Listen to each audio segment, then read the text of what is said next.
Bonjour à toutes et à tous, j'espère que vous allez bien. Avant de commencer, un énorme merci, vous êtes de plus en plus à nous rejoindre, que ce soit sur le canal Telegram ou sur cette chaîne YouTube, donc ça fait énormément plaisir.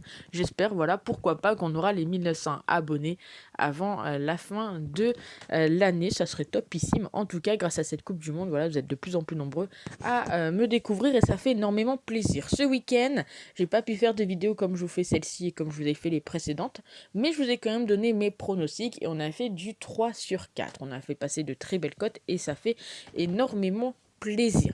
Aujourd'hui donc on s'attaque à la suite des matchs et des pronostics donc avec le Japon contre la Croatie.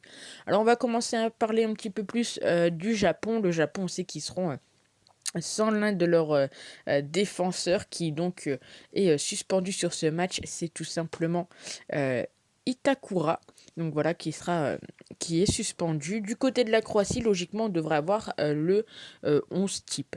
Alors du côté du Japon, il faisait partie un petit peu de ce groupe de la mort, hein, de cette Coupe du Monde, avec l'Allemagne, l'Espagne et le Costa Rica.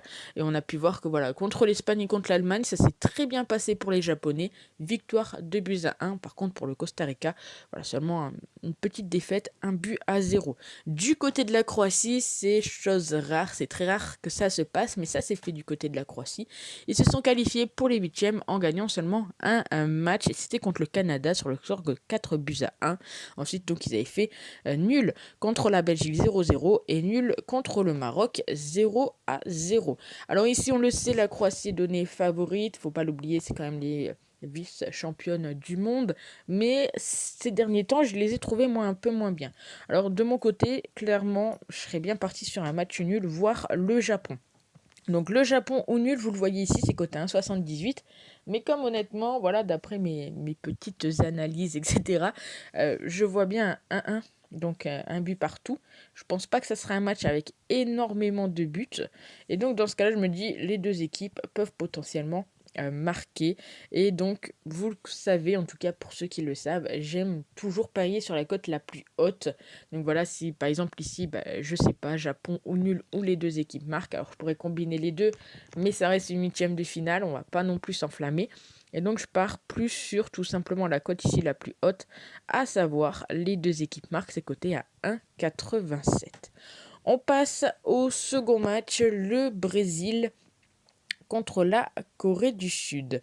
Donc si on regarde un petit peu leur petit parcours, en tout cas du côté du Brésil, eh bien ils ont pris seulement un petit but, sinon ça fait donc 1-0, défaite 1-0, donc victoire contre la Suisse et 2-0 victoire contre la Serbie. Du côté de la Corée du Sud, victoire contre le Portugal, défaite contre le Ghana sur le score de 3 buts à 2 et puis match nul contre l'Uruguay. Alors on le sait, le Brésil, si vous avez suivi un petit peu les infos, ils en ont parlé pas mal. Il y a Tels et Gabriel Jesus donc, qui seront absents. Donc logiquement, Gabriel Jesus est forfait pour la suite de la compétition. Neymar est incertain, on l'a vu reprendre les entraînements, etc. Donc est-ce qu'il sera titulaire, est-ce qu'il va rentrer en cours de jeu, etc. On aura, j'ai envie de dire, la petite surprise. En tout cas, pour l'instant, dans les compositions probables, on nous met Neymar présent, Neymar titulaire, donc pourquoi pas. Alors on le sait, hein, le Brésil est largement favori. Alors du côté de la Corée du Sud, il me semble qu'il n'y a pas, il y a pas d'absent. Donc la Corée du Sud, voilà, va jouer avec son équipe type. Et donc logiquement, bon, il n'y aura pas de changement du côté de la Corée. Alors le Brésil, comme je vous l'ai dit, grand favorite pour gagner cette Coupe du Monde. Ils sont donnés à 1,25. On sait également que c'est très souvent la première équipe à marquer. Mais encore une fois, c'est pas très intéressant, même si vous combinez le Brésil et le Brésil donc gagne le match et le Brésil marque le premier but. C'est vraiment pas intéressant.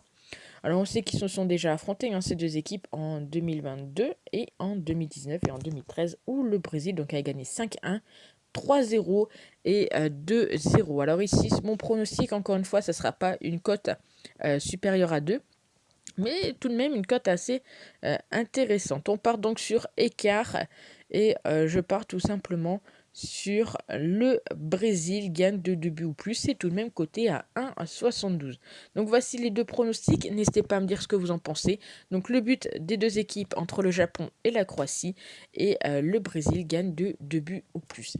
N'hésitez pas à vous abonner si ce n'est pas déjà fait. Et nous, on se retrouve demain matin pour des nouveaux pronostics.